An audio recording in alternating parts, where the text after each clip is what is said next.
I would like to ask the producers, the cast, and the editor of I Am Not Alone to start sort of coming down so I can introduce you. Please, Mrs. Hakobyan, Barry, don't be shy, Rafi.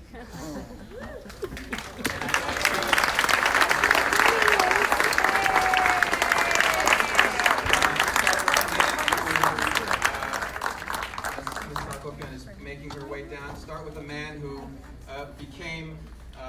whose music and message have actually inspired the revolution long before it took place. The frontman of System of a Down, executive producer.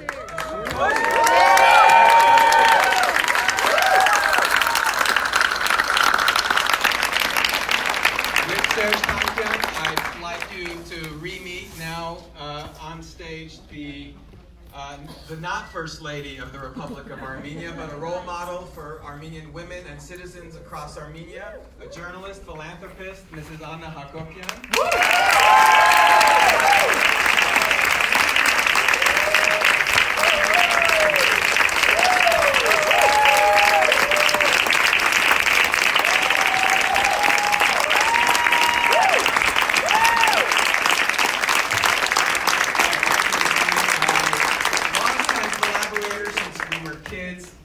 Creative partner and best friend, Alec Mohibian. I'd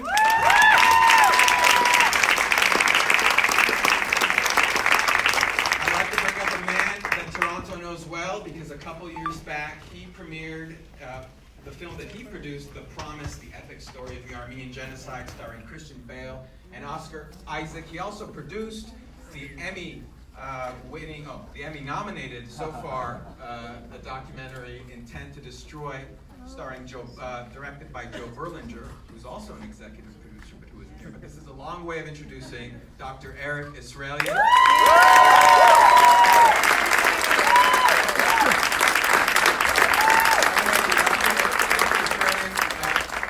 Is a very innovative social impact producer, and he makes sure that every one of his projects makes social impact in the world. And because of the way he has structured this film, the single greatest beneficiary of this film is the Arts Foundation Creative Armenia. And from the first sale of this film, Armenian artists and filmmakers and musicians will be given grants and fellowships to continue spreading the inspiring story of the Armenian people.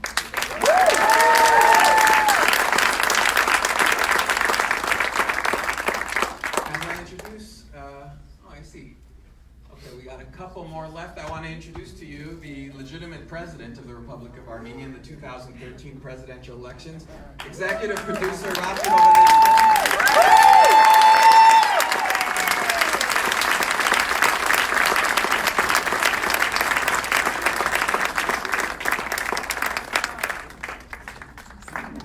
my father. If you've seen Wild Wild Country on Netflix, if you haven't seen it, you should see it. And when you do see it, you'll know that its producer is our executive producer, Dan Braun. So Dan, please join us. Dan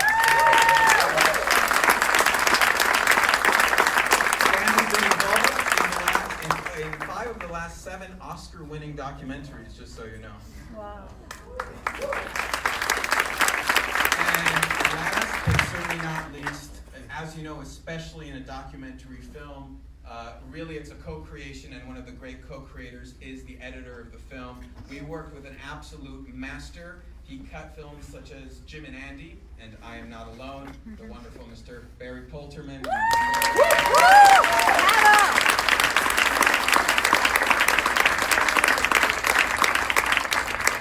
Ambassador Mills, would I be putting you on the spot to ask you to come down here? Is that a... Okay, after all.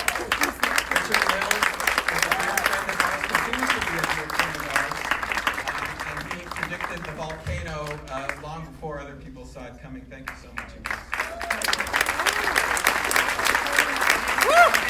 sorry I took a little bit more time. I wanted you to see the powerful team we have here. This was really a story co-authored by us and the Armenian people who worked for decades, who struggled, who survived, and ultimately who created this beautiful revolution to bring us all here today and to share this moment with you. Thank you to all of you. Thank you to our families who supported us. My wife, Larissa, sang this concluding song with Tankia.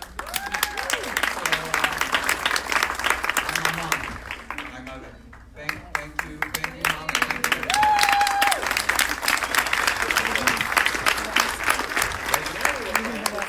Yes, and I'll just ask one question of my own. I have a feeling there are many in the audience, so get them ready. You guys stand. Let's look pretty awkwardly stand on the side. Well, in the spirit of revolution, I'd love to hear from you and any other members of the team what it is that you're hoping people will take away from this story and from this film. Imagination is more powerful than intelligence. All the intelligent people said that this was not going to happen, that this was impossible. All the brightest people, all the political analysts, all the political parties, anybody who had a mind said that this wasn't going to happen. And then it happened. It happened. So the reality that people try to force upon you is much weaker than the imagination that exists in your hearts and minds. Great. Anyone else want to answer that question? Great.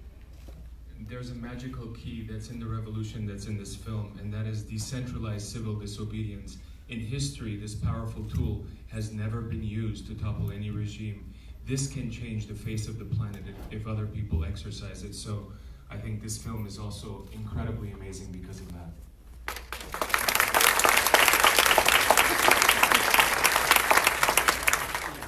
I'd love to grab some questions from the audience if there are any. I'll repeat the question so that everyone can hear.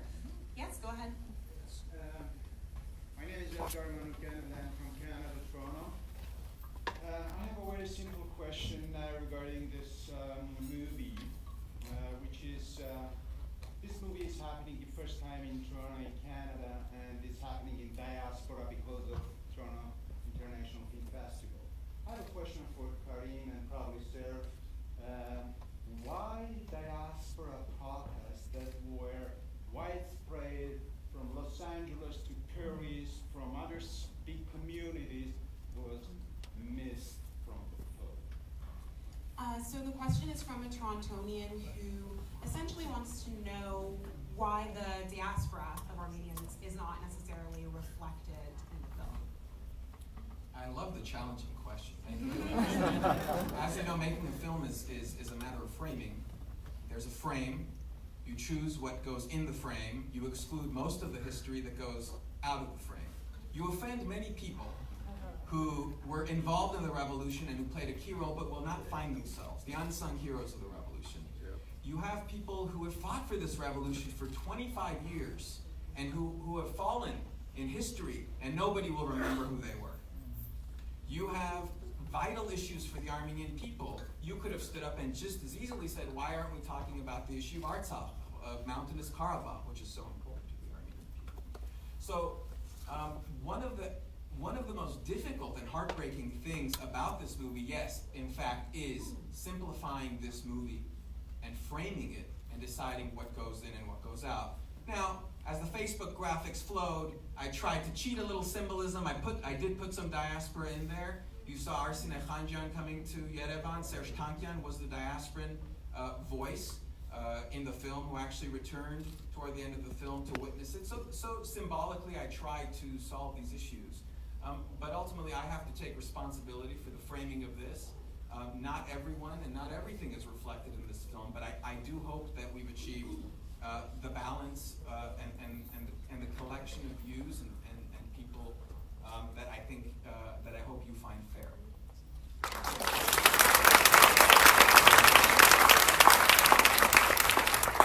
Yes, go ahead. Oscar, amazing film. How did you persuade Serge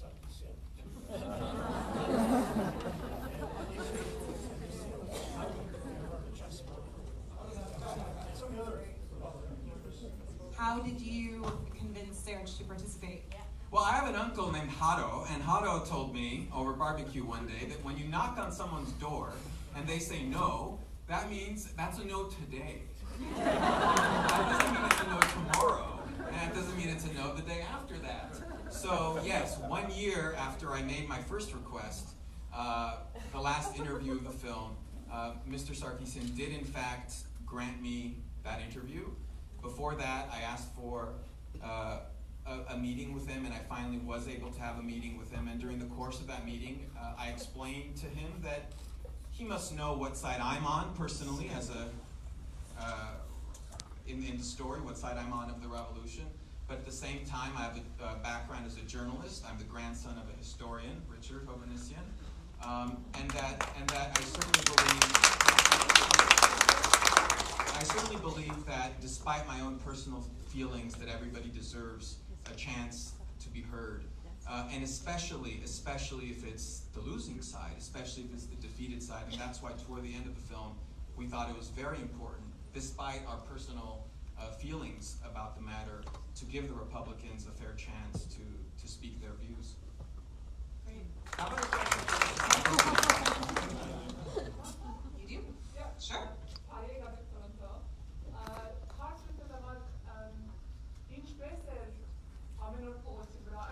What was it like being in the streets every day? What was it like being in the streets every day during that time? It was amazing, because I know that we are doing a historical work, and besides, I like Yerevan. I like the streets of our country and our city. That's why it was nice for me. Thank you.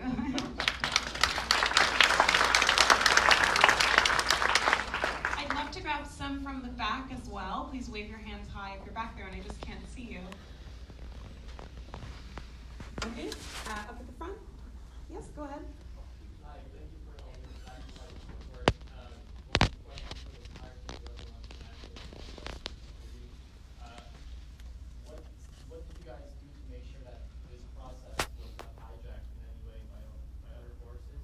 And for the rest of you, do you feel like this type of a protest, civil disobedience, can work in society in countries where the demographics are not as homogeneous? So the question is, what did you do to protect the integrity of the project? And do you think that this model can be replicated in other societies that are not as homogenous? Oh, this is for me. I don't know if you want to answer. This is a rough one, right? I think the message of this, the hidden message of this, the key within the key that Serge just identified, is that I think there's an individual struggle that this film ought to address. I think most of us find a place in life where we are overwhelmed by reality, and we face a decision, and we can either act and find that spirit of which Rafi spoke, or we can kind of shrug our shoulders and give in to despair. And that happens politically, on a societal level, in every different kind of country, at every different kind of time, in its own particular way. And perhaps the methods are not going to be identical in Canada or Hong Kong or the US or Mexico or wherever for their particular context. But the spirit is the same. You have the power to take control of your own life and of your own government. You just have to find the way to exercise it. That's how I would non-answer that question.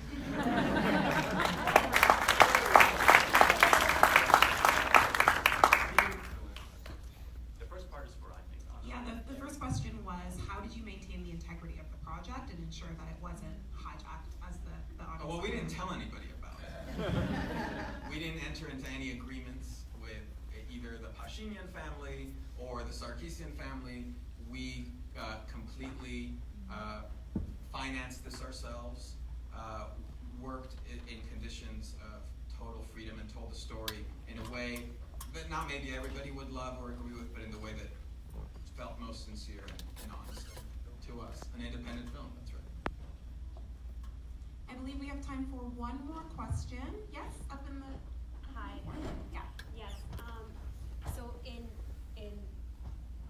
exploring this story, which was beautiful, by the way, what is it that you would say surprised you about the other party, the Republican Party? And I asked that question in the light of something maybe that you pleasantly found surprising. And I think you had a character, the chief of police, who maybe represented a bit of that, but can you speak to that a little bit more? Were there any pleasant surprises that you found in the Republican Party that you'd like Anybody to want to discuss? take before I answer? Okay. At the risk of sounding too pretentious, there's this old French film that I love by Renoir, The Rules of the Game, and in that movie, you know, there's this incredible scene where a man's wife is about to run off with the best friend of the man, and there's this confrontation, and it says, how can you do this? How can you guys do this to me? The husband discovers that this affair is happening. How can you do this to me? And the best friend says, well, I love her. And the man says, I guess the trouble with the world is that everybody has his reasons. And I thought that's very profound. And viewing this film not just as a documentary film, but as an exploration of human character, and as a real movie, you have to always grant a human that people don't become corrupt overnight, and they also don't become corrupt because their principles are corrupt. People can become corrupt because they love their principles so much, and the pursuit of their principles and the pure pursuit of their principles is often how men and women, and especially politicians, can have their downfall. So I wanted to give every person in this movie a benefit of the doubt, and yes, I was surprised that they said yes. I was surprised that knowing who I am and knowing who we were, knowing that this would be edited, they sat down in front of that, on that chair in front of the camera, and I believe spoke as sincerely as they could. And I respect them for doing so, and I respect them for sitting there, and I hope that I've presented their views adequately, if not completely, in this film. So thank you for that. Okay, can you tell us if people love this movie, what they should be doing? Well, they should be voting at TIFF.net/vote.